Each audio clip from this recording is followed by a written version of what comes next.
2011, a woman died in a private hospital room in Manhattan. She was 104 years old.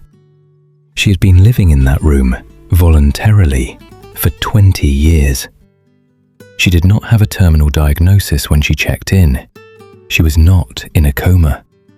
She was not, by any clinical definition, dying. She was, however, one of the wealthiest women in the United States. Her name was Huguette Clark, eccentric heiress, recluse, the last daughter of a Gilded Age copper baron who had built his empire and his political career on the broken backs of men who would die inside mountains so that his family could die inside palaces. Outside her hospital window, New York City screamed and breathed and lived. Inside Room 3 West, Huguette arranged her antique dolls. She painted watercolors. She watched cartoons on a small television set. And she paid, every single day, tens of thousands of dollars to stay in a room she did not medically need, while millions of Americans could not afford to visit a doctor at all. This is not simply the story of an eccentric heiress who was a little unusual. This is the anatomy of what inherited trauma, pathological isolation, and the architecture of extreme wealth does to a human mind, and what it extracts from everyone else in the process. This is the story of the Clark fortune, where it came from, what it cost, and what it ultimately consumed. To understand why Huguette Clark spent the last 2 decades of her life hiding from the world in a hospital room, you first have to understand what world she was hiding from. And that world was built, stone by stone, dollar by dollar, by her father, William Andrews Clark. Born in 1839 in Pennsylvania, Clark arrived in Montana during its territorial years, before statehood, before regulation, before anyone had decided what this land was for. He made his first money in banking, then in tobacco, then, most consequentially, in copper. The timing was everything. The late 19th century was the age of electrical wire, of telegraph lines, of a nation stitching itself together with copper thread. And William Andrews Clark owned the mines that produced it. The Butte copper mines were, by any honest accounting, an industrial atrocity. Workers, many of them Irish and Cornish immigrants, later joined by Eastern Europeans and Finnish labourers, descended daily into shafts that reached hundreds of feet underground. Temperatures inside exceeded 100 degrees Fahrenheit. The air was thick with silica dust that would, over years, calcify inside a man's lungs and kill him slowly. This condition was called silicosis. The miners called it the com. Union organizers were surveilled. Strikes were broken. And while men bled in his mountains, Clark was building a mansion on Fifth Avenue that cost the equivalent of approximately $100 million today. He filled it with European art, Flemish tapestries, and a concert hall lined in carved wood imported from the Loire Valley. He was also buying himself a Senate seat. In 1899, Clark was investigated by the United States Senate for allegedly bribing Montana state legislators to secure his election. The investigation was extraordinary. Senators testified that they had received cash payments in envelopes. Clark resigned before the Senate could vote to expel him. Then, in one of the most brazen maneuvers in Gilded Age politics, had himself reappointed by a lieutenant governor whose own appointment Clark had engineered. The Senate ultimately blocked him, but the audacity was breathtaking. and largely consequence-free. This is the world Huguette Clark was born into in 1906. She was the second child of William Clark's second marriage, a marriage that was, in itself, a scandal of almost architectural proportions. Clark was 67 years old. His new wife, Anna Eugenia LaChapelle, was 23. Anna had been Clark's ward, a young woman he had taken under his financial protection following the death of her family's income, raised in proximity to his wealth and power since she was a teenager. The word ward doing a great deal of heavy lifting in that sentence. Into this arrangement, this performance of domestic civilization built on copper money and contested legality, Huguette Clark was born, and she would spend the next century trying, in increasingly extreme ways, to disappear from it. Every story of extreme isolation has an origin wound, a before and an after. For Huguette Clark, that wound has a name: Andre. Andre Clark was Huguette's older sister by 4 years, her closest companion, her anchor in the peculiar floating world of extreme wealth and social performance that constituted their childhood. They traveled together to Europe. They took art lessons together. In a family structured more around financial dynasty than emotional warmth, Andre and Huguette were each other's world. In 1919, the influenza pandemic, the same global catastrophe that killed between 50 and 100 million people worldwide, reached into the Clark household and took Andre. She was 16 years old. What happens to a child's psychology when grief of that magnitude is experienced inside the emotional architecture of extreme wealth? Here is what the historical record shows. Nothing was processed. Everything was preserved. William Clark, then in his 80s, responded to his daughter's death in the manner typical of Gilded Age patriarchs confronting inconvenient feeling. He did not respond at all, at least not in any recorded emotional sense.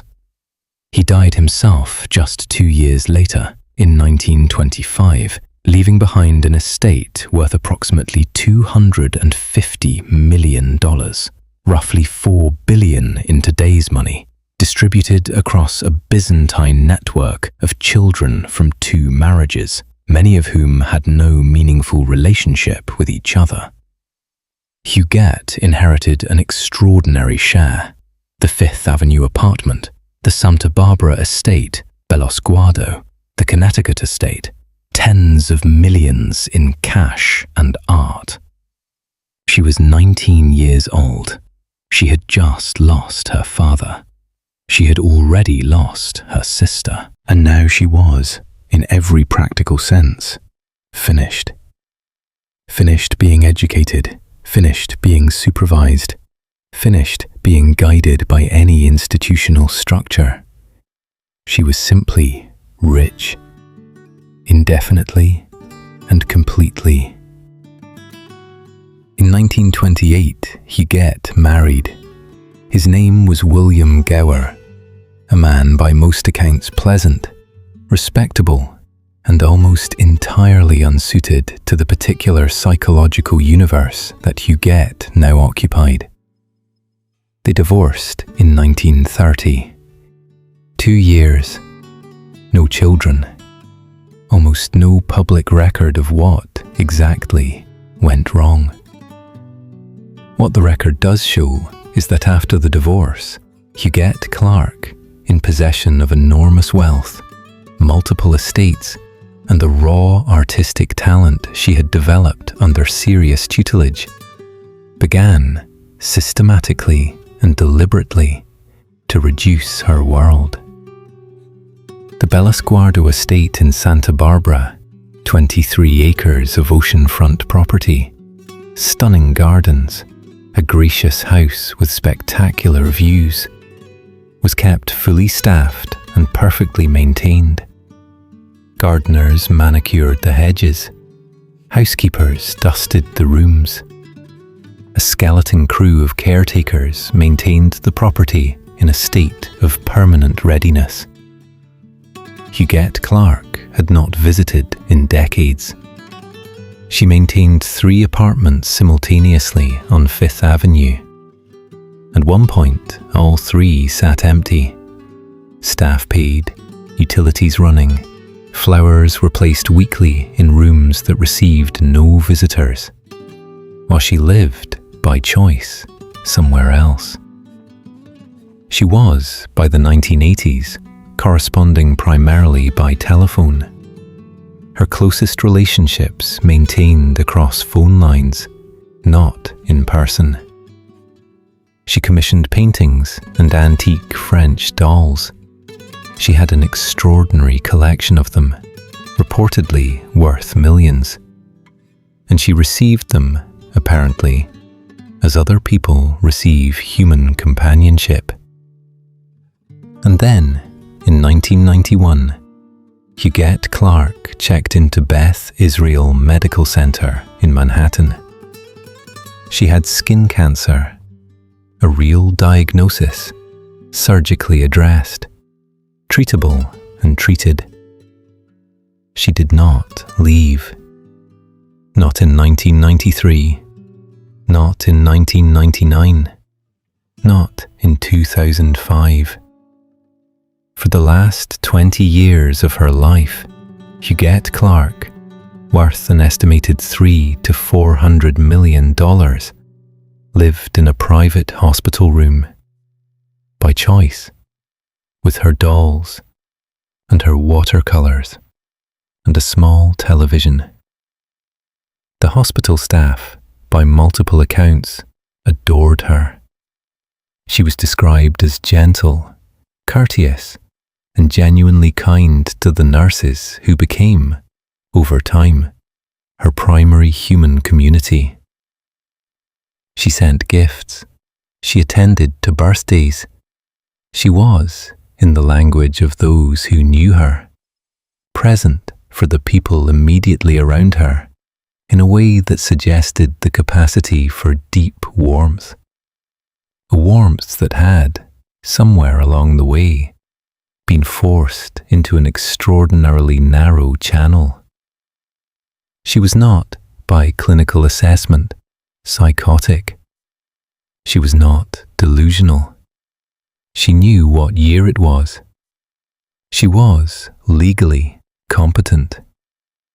She simply preferred this. A controlled room, a managed perimeter, a world where nothing could surprise her, and nothing, no one, could be abruptly, catastrophically taken. But while Huguette retreated, the machinery of wealth continued operating around her, and some of the people closest to her, the attorney, the accountant, the nurse, were, investigators would later allege, not simply caretakers. They were, potentially, architects of the largest documented exploitation of an elderly heiress in American legal history. In the final years of her life, Huguette Clark, a woman who had spent decades systematically avoiding human contact, was redirecting enormous sums of money. Gifts to her nurse, Hadassah Perry, totaling over $31 million. A donation to her hospital of $1 million while occupying a room that billed at up to $800 a day, a room she did not medically need. Changes to her will, facilitated by her attorney, Wallace Bock, changes that redirected hundreds of millions of dollars away from her legitimate heirs. After her death in 2011, the Manhattan District Attorney's Office opened an investigation. In 2012, a settlement was reached. Perry, Bock, and others returned approximately $34 million in total. No criminal charges were filed. The question the legal system asked was, were they exploiting her? The question this documentary asks is different. How did the conditions of her life, the wealth, the isolation, the compacted grief, the architecture of paranoia she had spent 80 years constructing, make her so exquisitely, so perfectly vulnerable? The copper that built the Clark fortune didn't disappear. It became wire. It became infrastructure. It became the electrical nervous system of the 20th century. And the Berkeley pit, the open pit mine that consumed much of Butte and produced much of its wealth, is now one of the largest Superfund toxic waste sites in the United States. The water inside it is laced with arsenic, sulfuric acid, and heavy metals. In 1995, a flock of snow geese landed on its surface during migration. 342 of them died. The men who built the Clark fortune, the miners who breathed the silica, the labor organizers who were surveilled and blacklisted, they did not appear in Huguette's will. Their descendants live, in many cases, in the economic wreckage of a region whose natural resources were extracted, processed, and exported to build apartments on Fifth Avenue that sat empty for decades. This is not ancient history. This is structure. The structure that allowed William Clark to bribe a Senate, marry his ward, build palaces from poisoned labor, and die with a $250 million estate. That structure did not end in 1925. It evolved. The first Gilded Age had its copper barons, its railroad monopolists, its Standard Oil architecture. The second Gilded Age, our current moment, has its platform monopolists, its data extractors, its men who built fortunes by harvesting the attention, the labor, and the personal information of billions of people who had no meaningful capacity to opt out. The mechanics are different. The structure is identical. Consider what extreme, intergenerational, consequence-free wealth actually produces in the human psyche. Not in the abstract, in the specific. Huguette Clark had, by objective measure, every resource required for a full human life. She had access to the finest medical care in the world. She had properties of extraordinary beauty. She had the financial capacity to support virtually any human project she might have chosen. What she lacked was the scaffolding of ordinary consequence. The small pressures that force ordinary people into connection, the need to work, the need to negotiate, the need to show up and be accountable to something larger than oneself. These pressures are constraints, yes. They are also, psychologists increasingly argue, essential architecture for psychological integration. Remove them entirely across multiple generations, and you do not get freedom. You get, in many cases, a progressive pathology of control.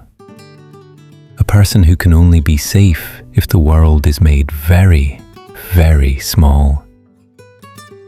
Huguette Clark was not simply eccentric. She was the logical endpoint of what a particular system produces when left to complete its own internal logic. She was the granddaughter of industrial extraction, the daughter of a transactional marriage, the survivor of a grief that was never processed because the class she belonged to did not, could not, make space for the kind of unraveling that processing grief actually requires. And she was, in her final decades, surrounded by people whose financial relationship to her created every structural condition necessary for exploitation, while the legal system that might have protected her was the same legal system her family's money had spent generations learning to navigate around. The dolls, I think, are the key to understanding her. She did not collect them as a hobby. She cared for them. She named them. She dressed them. She arranged them in elaborate seams. She commissioned new outfits for them from actual French couturiers. A doll is the only relationship that cannot abandon you, cannot be taken by influenza at 16, cannot leave you after 2 years of marriage, cannot die, cannot, in the ultimate calculus of Huguette Clark's particular psychology, betray you by being mortal. The hospital room was the same project at architectural scale. A room where the variables are controlled, where the perimeter is managed, where the world, that terrifying, uncontrollable, death-delivering world, is kept, at minimum, behind a closed door. She paid $800 a day to maintain that perimeter, and she paid it for 20 years. The total cost was approximately $6 million for a hospital room she did not clinically need, in a country where 28 million people at the time of her death had no health insurance at all. Here is what I keep returning to. Huguette Clark did not die in poverty. She did not die in pain. By most accounts of those who knew her in those final years, she died in something that, from the inside, felt like peace. And that, I think, is the most disturbing thing about this story, because the peace she found was purchased at extraordinary cost, maintained by a fortress of money and managed relationships and carefully chosen smallness. And it was, despite all of that, still real to her. She was not pretending to be content. She was, within the radical narrowness of the world she'd constructed, genuinely, functionally happy. What does it mean that a system of inherited wealth can produce a human being for whom the best available life is a hospital room with dolls? What does it mean that the same system that gave her the resources to purchase 20 years of medically unnecessary hospital care denied those same resources because of the same foundational logic of accumulated capital to millions of people who needed medical care they could not access at all? The first Gilded Age ended, sort of. The copper barons died, their estates were demolished or donated, their fortunes fragmented across generations of heirs who, like Huguette, were left to make private sense of public wreckage. The second Gilded Age is still in progress. Its architects are still alive. Its logic is still operational. Its Superfund sites are still accumulating, not in Montana perhaps, but in supply chains, in atmospheric carbon, in the psychological archaeology of workers in fulfillment centers and gig economy vehicles who are generating wealth they will not inherit. The heirs of this era will be strange too, in ways we cannot yet predict. Because extreme, consequence-free, intergenerational wealth does something to the people it touches, and it has never, in the full historical record, done something good. Huguette Clark lived for 104 years. She spent roughly a fifth of that life in a room she chose because the world was too much and the dolls were enough. That is not an eccentricity. That is a diagnosis. What does it cost, and who pays it, when one person buys the right to hide from the world? Huguette Clark's story is often told as a curiosity. The strange heiress who lived in a hospital, the eccentric rich woman who loved her dolls. But I want to ask you something different. Was Huguette Clark a victim of her own psychology? Or was she the inevitable human output of a system that extracts everything from some people so that others can afford to feel nothing? And if the second Gilded Age is producing its own version of this story right now, who are they? What rooms are they hiding in? And who is paying the cost of their retreat? Let me know what you think in the comments. I read every single one.